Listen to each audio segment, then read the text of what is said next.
안녕하세요. 저는 얼마 전에 두 번째 이혼을 하게 된 이혼녀입니다. 그리고 앞으로도 결혼을 하지 않고 지낼 독신녀이기도 하죠. 제가 두 번이나 이혼을 했다고 하면 사람들은 열이면 열, 분명히 제게 문제가 있었을 거라고 뒤에서 말하는 걸 알아요. 하긴 한 번도 하기 힘든 이혼을 두 번이나 했다면 그렇게 생각할 수도 있죠. 그런데 제 사연을 한번 들어보시면 정말 기구한 제 팔자에 다들 불쌍하게 생각하실 거예요. 솔직하게 말해서 사연글을 쓰는 것도 제가 받는 그런 모함들이 진실이 아니라는 걸 알리고 싶어서 쓰는 것이기도 하고요. 저의 첫 번째 남편은 참 괜찮은 사람이었어요. 잘생겼지만 여자는 저뿐이었고 많이 벌지는 않았지만 안정적인 직장을 가지고 있었죠. 그렇지만 을에 그렇듯 신은 모든 것을 주지 않더라고요. 그렇게 완벽할 거라 생각했던 첫 번째 남편에게도 아주 치명적인 단점이 있었거든요. 도박 중독. 그 사람이 신혼여행에서 카지노에 다녀온 뒤로 흥미를 느낀 것이 도박이었거든요. 저는 원래 돈이란 것은 있다가도 없고 없다가도 있는 것이라고 생각하는 사람이었어요. 모자라면 벌고 넘치면 쓰고. 좋게 말했지만 실상은 경제관념이 크게 없다는 뜻이었어요. 그런데 지금은 완전 구두쇠예요.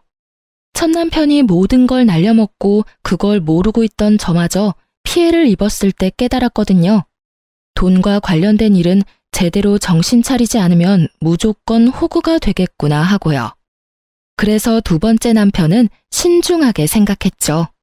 연애를 하는 것도 버거운 날들이었지만 그 사람은 무척 착했고 겁이 많은 사람이었어요. 겁이 많으니 나쁜 짓을 한 적도 없었고요. 정말 겁 많은 소시민 같은 느낌이었거든요. 그 느낌 덕분에 저는 두 번째 남편과 결혼을 할 수 있었어요. 그리고 결혼 시에 집은 반반으로 부담했어요. 제가 많은 부담을 질 수밖에 없는 조건이었음에도 저는 집값의 절반을 마련했고 그 조건으로 공동 명의로 할 것을 요구했어요. 남편은 도리어 좋아했어요. 자기가 내야 할 부담이 줄어들었으니까요. 그만큼 남편은 간이 콩할 만한 사람이었답니다. 그런 면 때문에 재혼을 한 거였는데 저는 이번에도 또 실패를 한 거였죠. 결혼할 때 저는 남편에게 다짐을 하나 받았어요. 절대로 도박은 하지 않기로요. 그 흔한 로또 한 장도 사지 말라고 신신당부를 했어요. 남편은 한 번도 해본 적 없고 관심도 없다며 알겠다더군요. 그렇게 3년을 잘 지냈는데 그 뒤에 일이 터지기 시작했어요. 그날은 아주 바쁜 날이었어요. 밀려드는 일 때문에 정신없이 시달리다가 퇴근길에 올라 축적된 피로를 간신히 이기고 있었던 때였죠. 이제 곧 출산 휴가를 받을 거라는 생각에 들뜬 만삭의 임산부. 그게 저였어요. 그리고 친구에게 연락이 온 건 출산 휴가를 일주일 앞둔 날이었어요. 뭐해? 퇴근하는 길이야? 요새 연락 뜸하더니 잘 지내?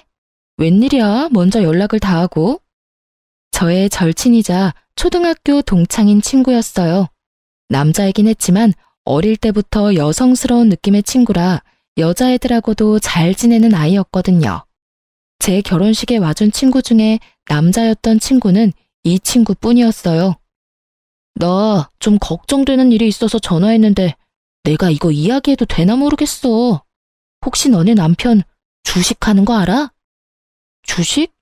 나한테는 아무 이야기 없던데 무슨 일 있었어? 아니, 네 남편이랑 저번에 술자리에서 친해져서 전화번호 주고받았잖아.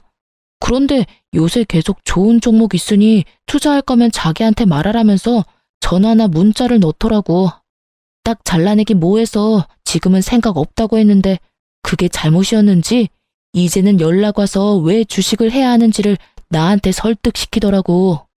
주식 이야기에 가슴이 덜컥 내려앉았죠. 남편이 저 몰래 그런 일을 하고 있을 거라고는 생각을 못 했거든요. 친구와의 전화를 끊고 저는 집에서 남편을 기다렸어요. 이제 와? 나 당신한테 할 말 있는데 한 가지 물어봐도 돼? 어? 물어봐. 무슨 일인데 이렇게 각을 잡아? 당신 혹시 주식해? 아, 그것 때문이야? 주식해. 여태까지 모은 돈 끌어다가 주식에 다 넣었어. 그 돈을 다? 주식은 도박이랑 다르기는 했지만 걱정이 되는 건 어쩔 수 없었어요. 주식도 눈만 떼면 다 잃어버리는 일이었으니까요. 모아둔 돈에 반만 넣어서 하지 왜 다 넣어버렸어? 푼돈으로 하면 푼돈밖에 못 벌어. 우리 애도 곧 태어나는데 돈 좀 벌어야지. 여보, 나는 돈 많은 것보다 안정적인 게 제일 좋아. 그러니까 반 정도는 다시 회수하는 게 낫지 않을까?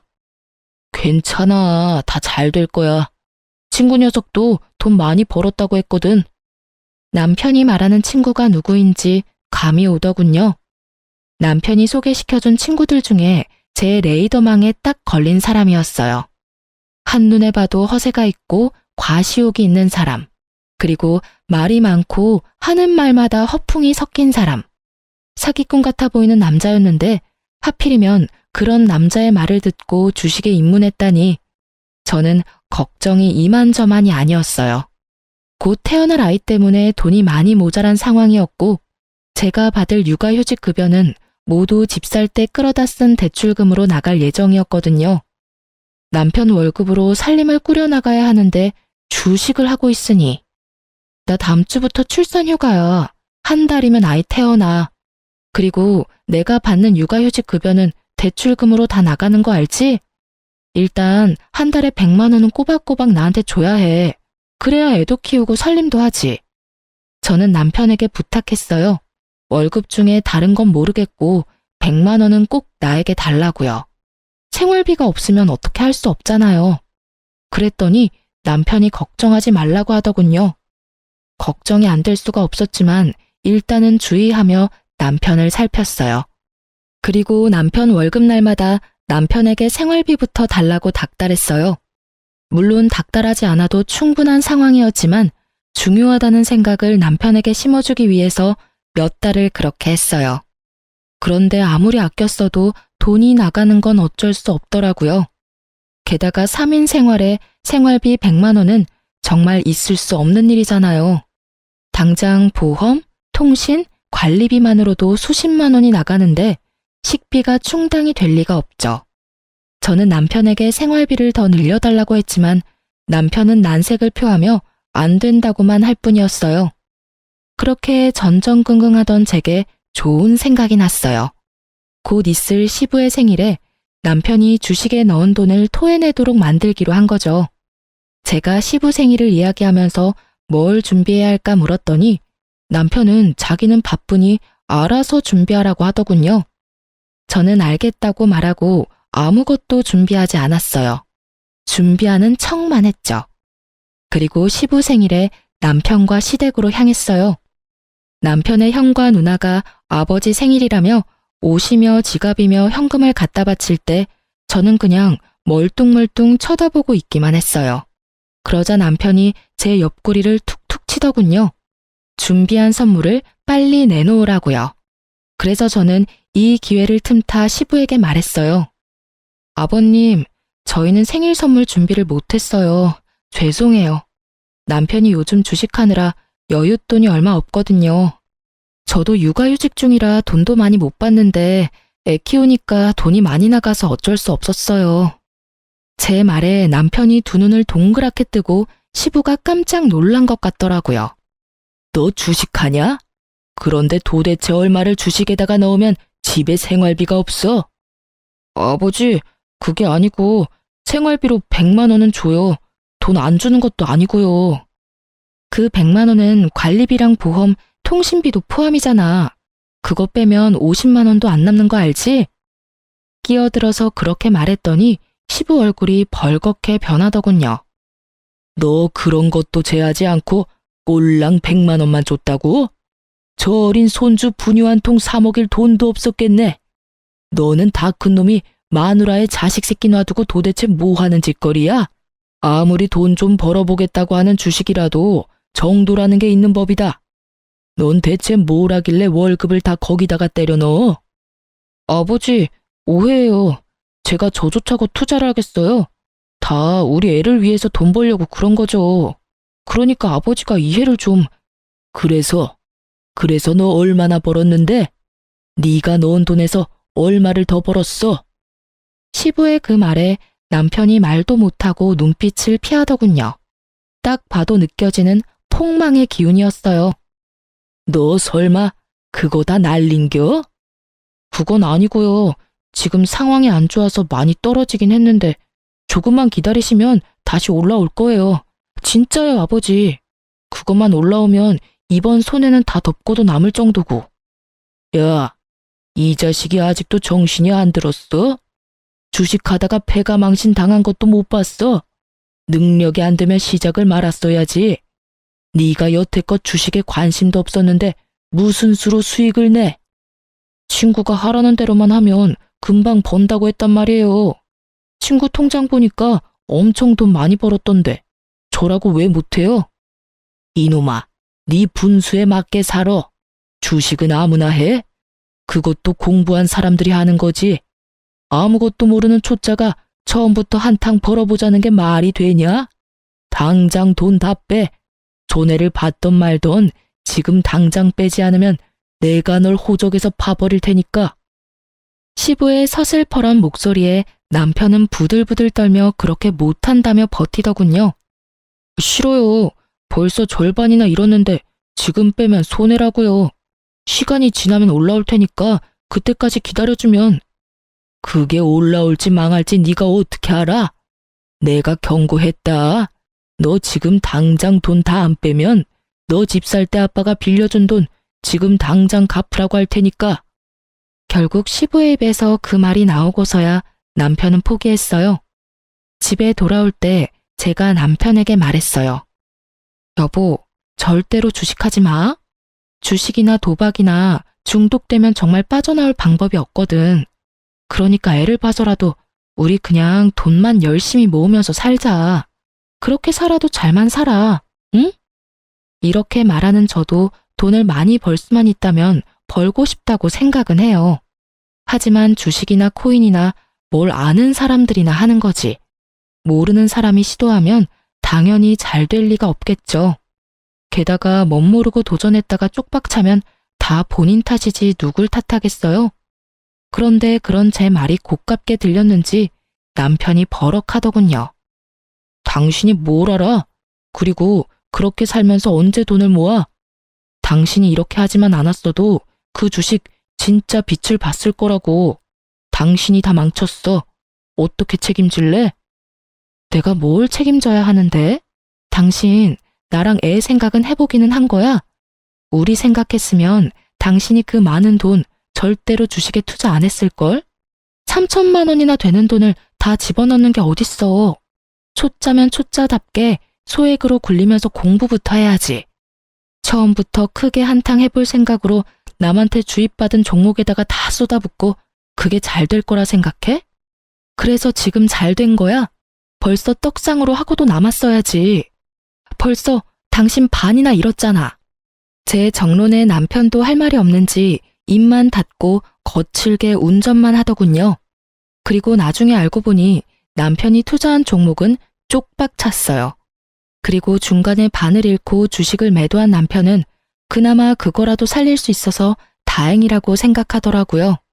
그때 빼지 않았다면 정말로 그 돈들이 휴지 조각이 될 뻔했거든요. 남편은 그걸 보고도 제게 사과 한마디 하지 않더군요. 그래도 저는 문제 삼지 않고 넘어갔어요. 남편이 주식에 들어간 돈을 회수했다는 것은 그나마 반가운 일이었거든요. 주식의 무서움을 알고 나면 남편의 콩알 만한 간이 알아서 남편을 주식의 유혹으로부터 막아줄 거라 생각한 거죠. 그런데 딱히 그런 것도 아니더라고요. 그 뒤에는 이상한 일들이 점점 더 크게 벌어졌으니까요. 주식을 팔고 나서 몇 달간은 정말로 조용했어요. 남편이 제게 주는 생활비도 많이 늘었고 생활도 안정됐어요. 저도 심리적으로 안정되기 시작했죠. 남편이 이제야 그런 쪽으로 관심을 끊었나 보다 하고 태평스럽게 생각한 거죠. 그런데 이상한 일은 곧 발생했어요. 제가 예전에 선물 받아서 쓰지 않고 넣어뒀던 물건을 찾고 있었어요. 그런데 아무리 뒤져봐도 찾을 수가 없었어요. 그래서 남편에게 물어봤죠. 여보, 혹시 여기 있던 가습기 못 봤어? 안방 가습기 청소하다가 떨어뜨려서 깨졌거든. 결국 못 쓰게 돼서 그거 찾는데 안 보이네.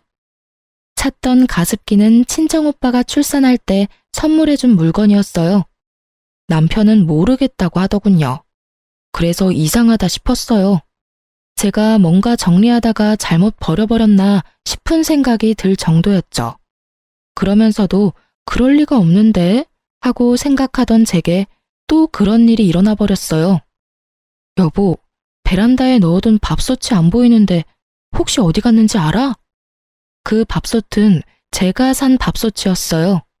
쓰고 있는 물건이 꽤나 쓸만해서 계속 쓰다가 망가지면 그걸로 사용할 생각이었는데 그 새 제품이 깜쪽같이 사라진 거예요. 남편한테 물어보니 남편은 또 모른다고 하니 정말 귀신이 곡할 노릇이었죠.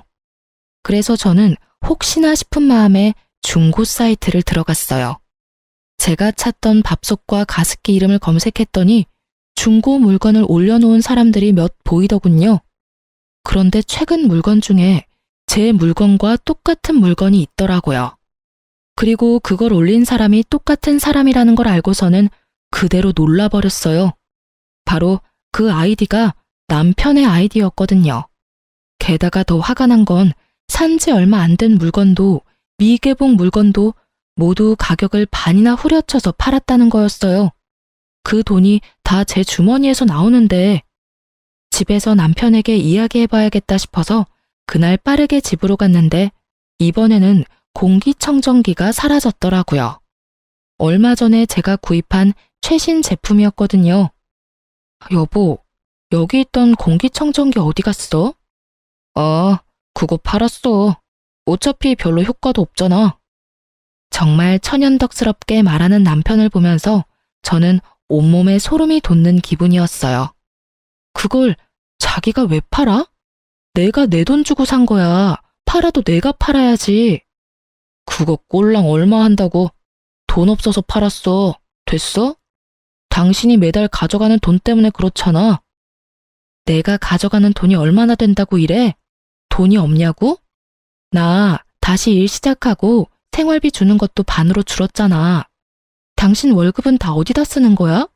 혹시 아직도 주식해? 저는 혹시나 하는 마음에 남편 폰을 빼앗아 확인부터 했어요. 그런데 주식에는 잔고가 0원이더군요. 가지고 있는 종목도 없고요. 그래서 더 이상했어요. 주식도 도박도 안 하는데 돈이 없다니 이상하잖아요. 당신 밖에 살림 차렸어?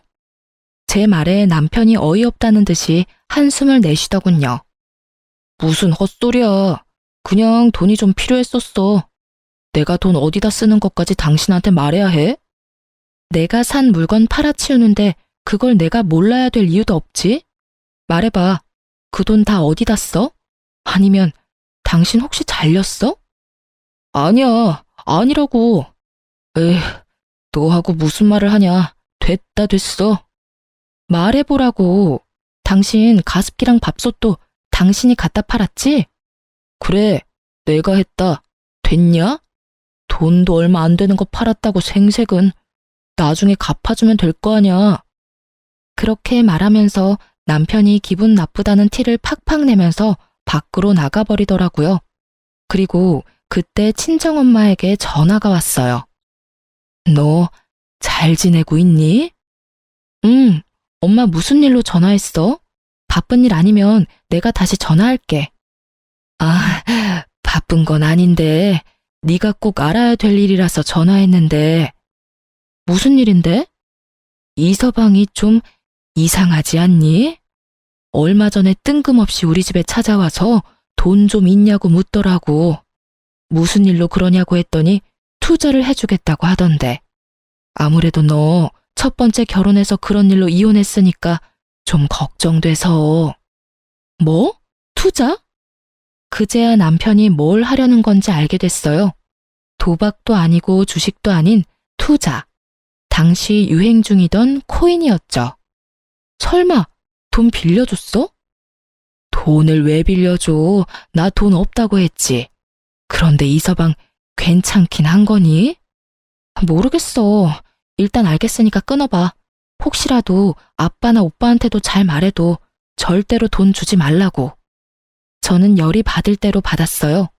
제가 왜 첫 번째 결혼에 이혼했는지 다 아는 남편이 저뿐만이 아니라 제 친정까지 끌어들이려고 했다는 생각에 엄청난 배신감을 느꼈거든요.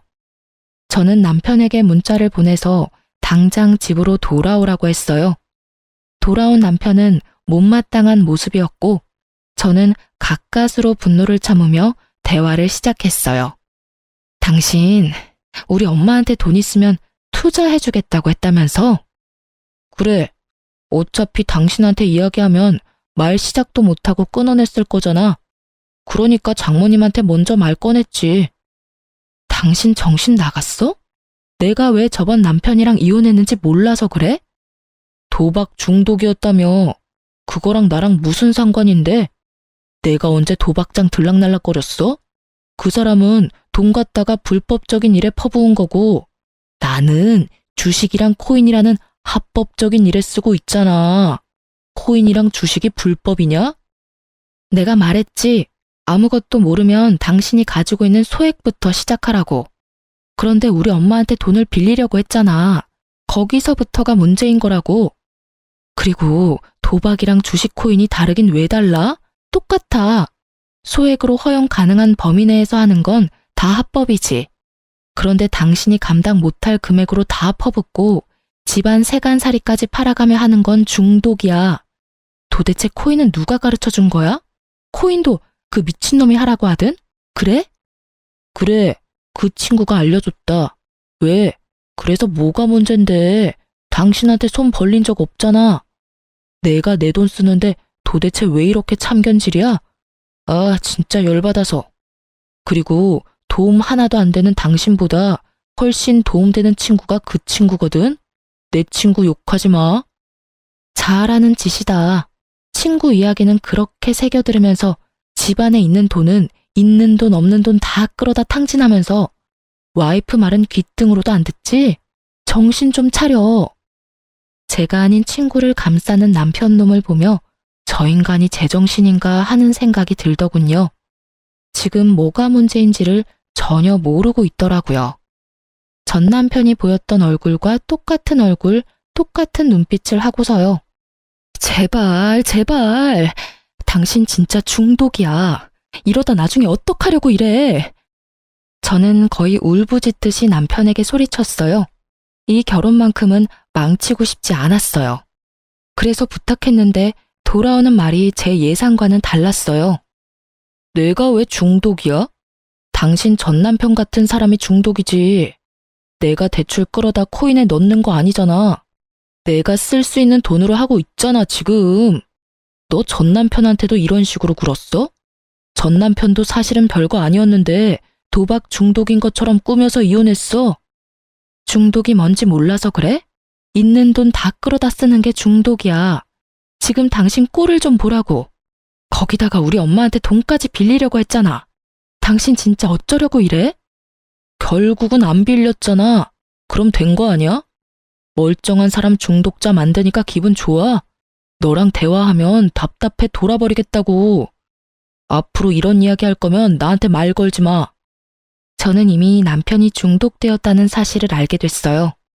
아무리 제가 이야기해도 도돌이표처럼 되돌아올 뿐이라는 것도 깨달았죠. 그래서 남편이 아닌 시모에게 찾아갔어요. 시댁에는 시부는 출타 중이었고 시모만 집에 계셨어요. 저는 시모에게 말했죠. 어머님, 그이가 이번에는 코인에 손을 댔어요. 제발 어머님이 뭐라고 해주세요. 이러다 진짜 집 다 말아먹겠어요. 제 말에 시모가 가만히 제 얼굴을 빤히 보더라고요. 그러더니 어이없는 말 한마디를 하더군요. 예, 너는 그렇게 안 봤는데 사람이 왜 그렇게 속이 좁니? 네 남편이 어련히 알아서 하지 않을까? 아내가 돼서 남편 마음도 헤아리지 못하고 하는 일마다 막아서야 될 일이니? 너도 그렇게 말하지만 말고 남편 하는 일에 귀를 좀 기울여 봐라. 걔도 다 가족을 위해서 그러는 건데. 어머님, 가족을 위한 일이라도 잘못된 방법이에요. 게다가 지금 집에 있는 세간살이도 다 팔아서 코인 할 돈까지 모으고 있다고요. 이게 정상이에요? 어머님이 따끔하게 혼내주셔야죠. 내가 왜 그래야 하니? 그럼 네가 말해봐라. 돈 한 푼이라도 더 벌려고 저렇게 고생하는 아들한테 내가 뭐라고 말해야 되겠니? 시모의 그 모습에 저는 안 되겠다는 생각이 들었어요. 부모가 저 모양이면 남편은 돌아올 가능성이 거의 없었죠. 시부라도 있다면 모를까. 그렇지만 지금 당장 시부는 없었죠. 어머님이 안 해주실 거면 아버님께 부탁할게요. 넌 그렇게 말을 못 알아듣니? 이제 그만 좀 설치고 다녀. 너 때문에 우리 아들 그렇게 눈치 보며 사는 거 내가 모를 줄 알아? 난 절대로 그렇게 놔둘 생각 없어. 꼬우면 네가 나가. 우리 아들 이래라 저래라 조종할 생각 말고. 시모의 말이 선을 넘었다는 것을 알았어요. 결국 저는 다시 한번 이혼을 생각했죠. 하지만 솔직하게 말하자면 저는 2번의 이혼으로 제가 받을 사람들의 눈총이 너무도 큰 걱정이었어요. 남편을 바꿀 수 있다는 생각은 전혀 없었어요. 왜냐고요? 전 남편 일에서 깨달았거든요. 사람 고쳐 쓰는 거 아니라고. 중독은 절대로 못 고친다는 거요. 아시죠? 도박하는 놈은 손모가지 날아가도 한다는 거. 그 말 그대로예요. 중독이 되면 눈에 뵈는 게 없어지거든요. 저와 함께 살며 제가 산 물건들까지 내다 팔 정도면 이미 눈에 아무것도 보이지 않게 된 거죠. 그리고 이때쯤 되면 손절이 답이고요. 저는 집으로 돌아와 남편에게 단호하게 말했어요. 나 당신하고 이혼할 거야. 나는 할 만큼 했고 참을 만큼 참았어. 당신이 가진 코인이 얼마나 잘 될지 나는 상관 안 해. 그게 얼마나 뻥튀기 되든지 간에 나는 그 돈 필요 없으니까. 지금 당신이 나한테 이혼하자고 한 거야? 그래, 내가 하자고 한 거야. 나 더 이상은 못 참으니까. 딴 건 바라지도 않아. 재산 분할 같은 건 다 필요 없어. 다만 이 집, 공동명의고 집값도 내가 반 부담했으니 집값 반은 나한테 줘. 처분을 해도 되고. 당신 지금 뭐 잘못 알고 있는 거 아니야? 당신이 먼저 아무 잘못 없는 나한테 이혼하자고 한 거야. 내가 바람을 피웠어. 당신을 때리기를 했어. 나한테는 아무런 유책 사유가 없잖아. 잘못한 게 없는데 왜 내가 당신한테 위자료를 지급해? 당신이야말로 위자료 나한테 지급해야 할걸? 그 말을 하는 남편놈은 이 상황에서 웃고 있더군요. 자기 생각으로는 자기가 잘못한 게 없으니 위자료도 자기가 받을 거라는 착각을 하고 있더군요. 그 착각을 바로잡아줄 생각도 하지 않았어요. 이미 돈에 눈이 돌아갔더라고요.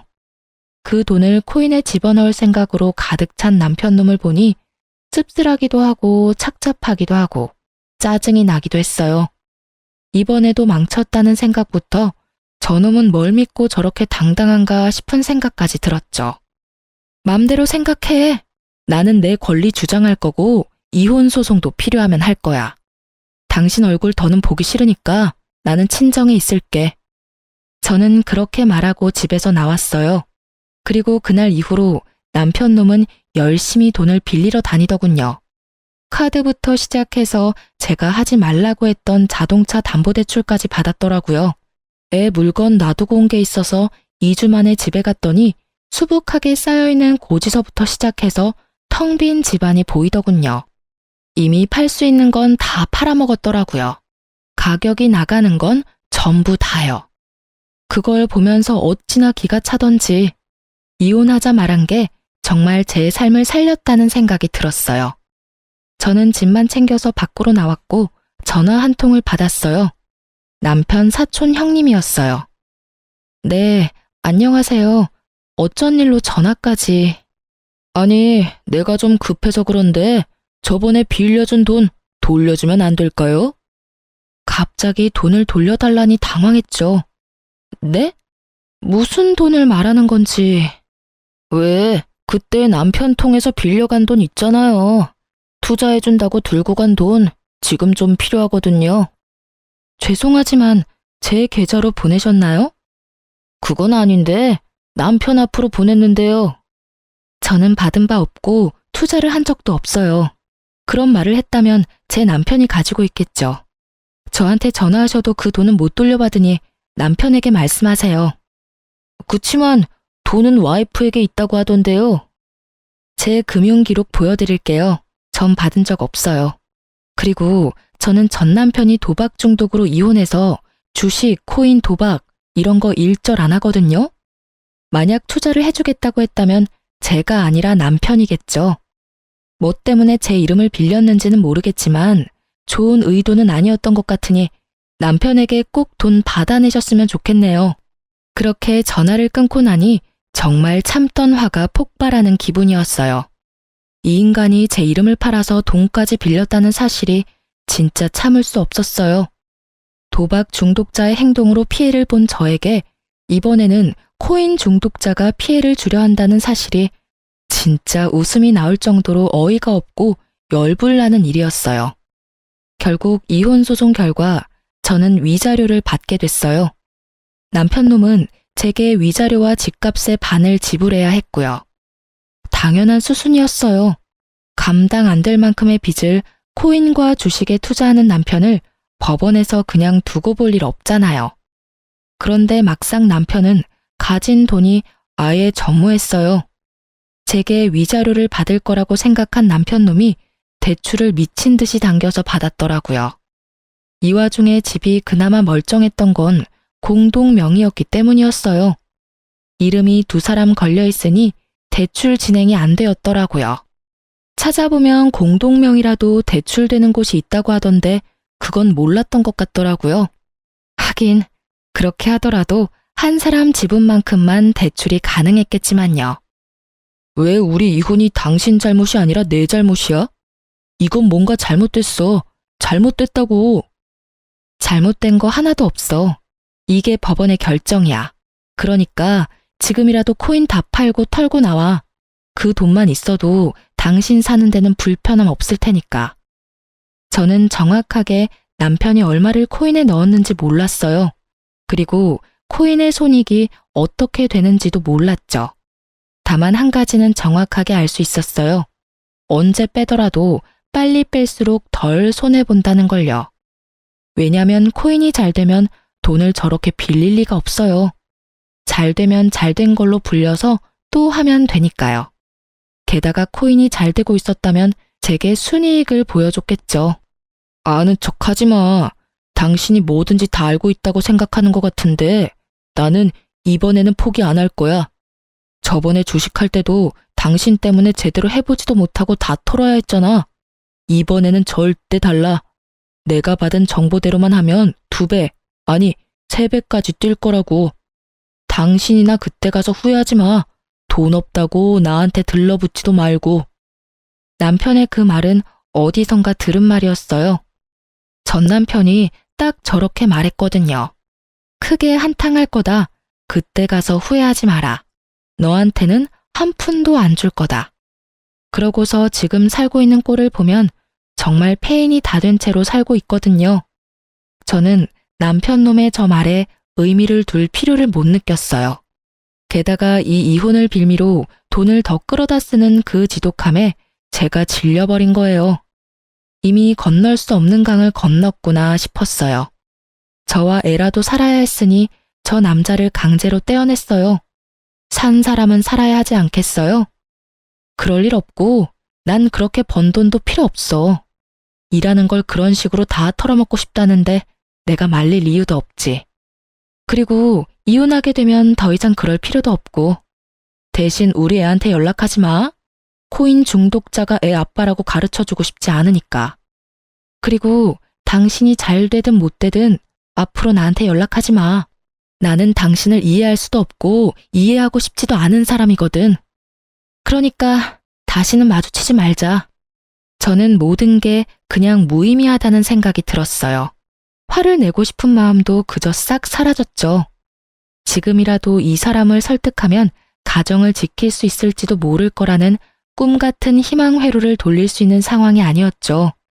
이 인간 설득이 될 단계가 아니었으니까요. 그렇게 저는 남편과의 대화를 끝냈어요. 이미 판결은 제게 위자료와 재산 분할하라는 내용이었지만 남편이 그걸 들어줄지는 모를 일이었어요. 다만 그 집만 팔면 어떻게든 돈은 마련할 수 있을 테고 남편도 영 돈이 없으면 코인을 팔지 않을까 하는 생각도 했거든요. 그런데 2달 정도 지났나요? 전 남편에게 전화가 왔어요. 마주치지 말자고 연락하지 말라고 한 지 얼마 되지도 않았는데 전화를 하는 전 남편이 답답했지만 전화를 받았어요. 여보, 미안해. 내가 잘못 생각한 것 같아. 정말로 너무 만만하게 보고 시작한 것 같아. 당신이랑 우리 애 없으니까 너무 힘들어. 이혼 다시 생각해주면 안 될까? 뜬금없이 전화한 남편놈은 수화기 너머로 질질 짜고 있더군요. 솔직하게 미안하다거나 불쌍하다는 생각은 전혀 들지 않았어요. 그 뒤에 나올 말들이 대강 예상이 됐거든요. 갑자기 왜 그런 말을 해? 주식이랑 코인은 다 털고 나왔어? 이제 좀 정신이 들어? 코인은 아직 하고 있어. 지금은 똥값이지만 언젠가는 오른다고. 나는 그때만 기다리고 있는 거고. 다른 종목들 다 사라져도 그것만은 끝까지 간다고 했으니까 밀어줘야지. 아직 정신 못 차렸네. 나는 당신이 코인이나 주식을 하든지 말든지 간에 당신이랑 다시 만날 생각 없어. 그렇게 냉정하게 말하지 말고. 잘 들어봐. 내가 당신한테 줘야 할 돈들이 좀 있잖아. 그런데 지금 내 형편으로는 바로 다 갚지는 못해. 그래도 지금 들어가고 있는 코인만 잘 되면 당신 거부터 갚을 거긴 한데 좀만 더 기다려주면 안 될까? 재결합을 말하더니 씨알도 안 먹힐 것 같으니 이번에는 연장을 요구하더군요. 연장 정도야 해줄 수 있었지만 문제는 저놈은 돈이 생기면 무조건 코인부터 할 놈이라는 거였어요. 나 당신이 돈 안 주면 강제로 받도록 법원에 신청할 거야. 그렇게 되면 당신 월급 봉투부터 먼저 잡히는 거 알지? 그렇게 되지 않도록 열심히 애써봐. 간단한 방법 있잖아. 집 팔아서 나한테 집 반값이랑 위자료 주면 우리 사이 깔끔하게 정리되는 거야. 그러면 집을 완전히 당신한테 넘기게 되는 거잖아. 그럼 넘겨야지. 당신이 지금 줘야 할 돈이 있으니까. 그 돈은 당신이 잘못했으니 나한테 주라는 거거든? 여전히 뭐가 잘못된 건지도 모르겠지? 왜 네가 돈 내야 하는 건지도 모르겠지? 거봐. 당신은 여전히 아무것도 모르고 여전히 잘못된 길을 걷고 있잖아. 진짜 짜증나 죽겠어. 도박 중독자 피했더니 이번에는 코인 중독자야? 내가 전생에 지은 죄가 얼마나 많으면 결혼한 2사람이 다 이런 남자냐고. 결국 화가 나 소리를 빽 지른 저는 지끈거리는 이마를 꾹꾹 눌러댔어요. 절대로 주식 같은 거 안 할 것처럼 생긴 사람도 투자를 하게 되다니. 어디서부터 잘못됐는지조차 감이 오질 않더군요. 그리고 제 화가 꽤나 잘 통했는지 남편놈은 더 이상 연락을 하지 않더군요. 다행이라고 생각했어요. 어줍잖게 아는 척하면서 돈 빌려달라고 할까봐 걱정했거든요. 그런 뻔뻔한 사람은 아니라서 다행이었죠. 그런데 그 뒤로 시부에게 연락이 온 적이 있었어요. 시부는 그나마 남편의 코인 중독을 걱정하던 분이셨는데 제게 전화 와서 그러더라고요. 며느라가 내가 아들놈 잡아다가 절대로 허튼 짓 못하게 단단히 일러둘 건데 다시 집에 돌아올 생각은 없어? 아버님 생각은 고맙지만 안 될 것 같아요.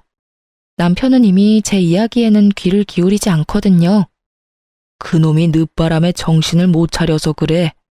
내가 단단히 일러두고 정신 차리도록 만들면 하지 말라는 짓은 안 할 거다. 이렇게 헤어지는 건 너한테도 아들한테도 안 좋아. 시부의 걱정은 부모로서 당연한 일이었고 제 입장까지 생각해주는 아주 감사한 일이었어요. 하지만 그런 시부의 노력도 길게 가지 못할 거라는 걸 알았어요. 그리고 시부를 이유로 돌아가봤자 그 집에는 시모가 있잖아요. 열심히 아들 일탈을 도운 시모가요. 아들 하고 싶은 대로 놔두라는 시모의 말이 턱하니 걸리더군요. 죄송해요, 아버님. 전 제 아이를 코인 중독자 아이로 키우고 싶지는 않아요.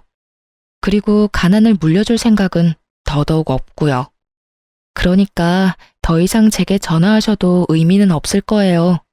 이번 이혼 후에는 죽을 때까지 혼자 애 키우면서 살 예정이거든요. 애 보고 싶을 때는 말씀하세요.